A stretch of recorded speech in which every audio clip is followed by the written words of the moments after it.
Assalamualaikum warahmatullahi wabarakatuh ya. Jumpa lagi saudaraku, Jumat Pon ya, dimanapun Anda berada. Kajian materi kali ini menanggapi ya komentar saudara kita, bahwasanya banyak ini komentarnya ya, bahwasanya yang memiliki kehendak itu adalah Tuhan ya. Ya tidak, kita pun juga memiliki kehendak teman-teman ya.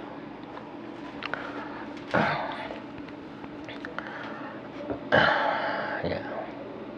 Gini ya, tak coba ini Anda pahami ya. Aku lahir Jumat Pon, tetapi aku saat ini malah rajin bekerja. Nggak masalah hujan dan kepanasan, justru aku malah rajin kumpul sama teman atau orang lain. Aku lahir bulan Juni, weton Jumat Pon. Mohon penjelasan. Yang penting aku jujur, nggak menyakiti hati orang lain. Lah itu kan menurut Anda ya. Jujur menurut Anda belum tentu jujur menurut orang lain ya. Nah, penilaian diri Anda itu, Anda menilai diri sendiri, kadang ya tidak sesuai dengan penilaian orang lain. Makanya kita ini harus belajar menilai dari sudut pandang orang lain gitu.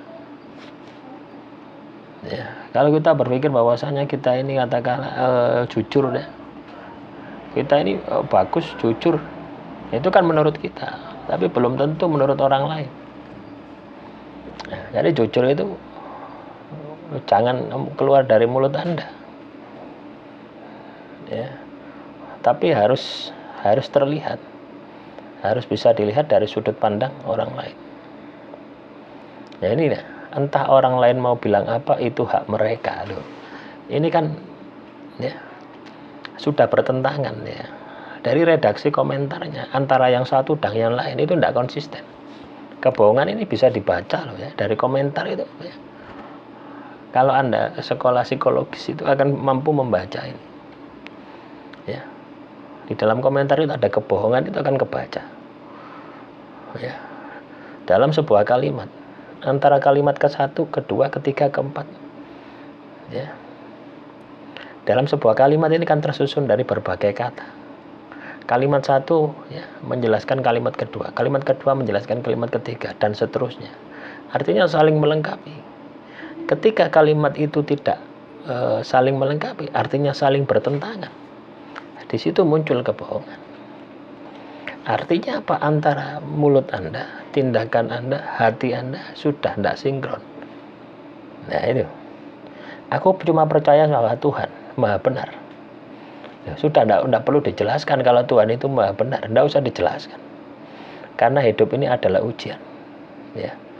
Semua apa yang kita miliki pasti di akhirat dipertanggungjawabkan. Apakah hidup ini ada ujian? Ya, hidup ini ya macam-macam. Ada ujian, ada karma, ada hukuman Tuhan. Kalau kita berbicara masalah, ya kita hidup di dunia ini perjalanan spiritual. Ibadah kepada Tuhan. Wa ma khalaqtul jinna wal insan illa liya'budun. Nah, itu yang harus Anda pahami. Ya. Jangan dipukul rata, hidup ini adalah ujian. Nah, kalau Anda berbuat kesalahan, ya Anda dihukum sama Tuhan. Tidak hanya sebuah ujian, tapi hukuman Tuhan. Kalau Anda menyakiti orang, Anda akan mendapatkan karma. Ini harus dibedakan. Aku tak punya harta yang banyak, dibilang orang lain miskin, ya mungkin. Aku miskin. Aku percaya janji Tuhan, yang penting bisa jaga hati, ucapan, dan perbuatan. Yang punya kehendak itu Tuhan, manusia hanya berdoa dan ikhtiar. Loh, ini salah. Manusia juga punya kehendak. Ya. Nah, Anda mau makan itu kan kehendak Anda. Anda mau minum, Anda mau bekerja, Anda mau berangkat kemana, itu kan kehendak Anda. Apakah itu kehendak Tuhan? Tidak. Anda dikasih nyawa, dikasih semuanya. Loh, kalau kita bicara kehendak Tuhan, ya nggak usah hidup Anda. Ya. Untuk apa dipertanggungjawabkan? Oh, ini perbuatannya Tuhan. Loh, berarti Anda menyamakan dengan wayang gitu. Ya. Nah, inilah bahaya ya. Bahaya orang-orang semacam ini bahaya. Kenapa? Memahaminya sepotong. Ya. Nanti ketika dia dihadapkan pada sebuah masalah kehidupan, dia tidak akan bisa bangkit. Ini berbahaya gitu ya. Jadi yang perlu dilakukan adalah bagaimana Anda ini bertanggung jawab dengan perbuatan Anda. Jangan melempar tanggung jawab itu kepada Tuhan. Ya. Didik kehendak Tuhan. Tuhan yang maha benar. Ya sudah, itu tidak perlu dibahas. Ya. Itu kaitannya dengan keimanan, kaitannya dengan keyakinan. Ya, yang paling penting adalah bagaimana Anda berusaha. Ya. Berdoa, berikhtiar. Nah, ini juga ada kata, ingat aku lahir tidak bawa apa-apa. Yang aku takutin cuma kalau ada orang lain ku sakiti, tak mau beri maaf. Lah, jangan seperti itu. Ya. Kesadaran diri itu bukan kita itu didik Tuhan gitu loh ya. Didik Tuhan. Ya kalau didik Tuhan ngapain Anda hidup gitu. Ya. Jadi teman-teman Jemaat Pon ya, yang perlu Anda sikapi ya ketika menjalani sebuah kehidupan itu adalah bagaimana Anda memahami jati diri Anda. Ya. Jangan didik Tuhan, didik Tuhan. Nah, terus gunanya Anda itu apa? Anda bukan wayang yang mangut dalangi. Ya. Anda bisa menentukan, Anda bisa manut dan bisa tidak gitu. Artinya Anda ini memiliki pendirian, memiliki dua sisi gitu ya. Di dalam kehidupan ini Anda memiliki dua sisi yang itu Anda bisa gunakan untuk membedakan mana yang baik, mana yang benar.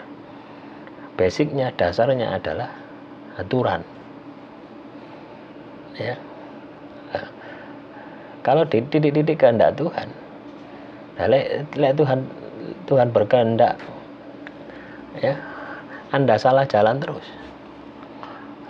Ini kan dia tidak masuk akal itu. Anda salah jalan. Oh, ini adalah kehendak Tuhan. Kalau semua adalah kehendak Tuhan, tidak, itu nafsu Anda. Ya.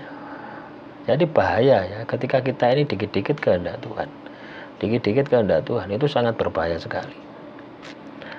Karena nanti Anda akan melemparkan apa yang menjadi tanggung jawab Anda lemparkan kepada Tuhan. Nah, ini ya bahaya teman-teman ya. Misalkan nasib Anda jelek, takdir Anda jelek. Oh, ini adalah kehendak Tuhan. Oh, ini adalah takdir Tuhan. Lah, yang menikmati Anda, yang berbuat Anda, terus Tuhan yang kena dampaknya. Nah, ini kan tidak logis ya. Ini tidak logis dan tidak masuk akal. Nah, demikian yang bisa saya sampaikan. Semoga bermanfaat. Assalamualaikum warahmatullahi wabarakatuh.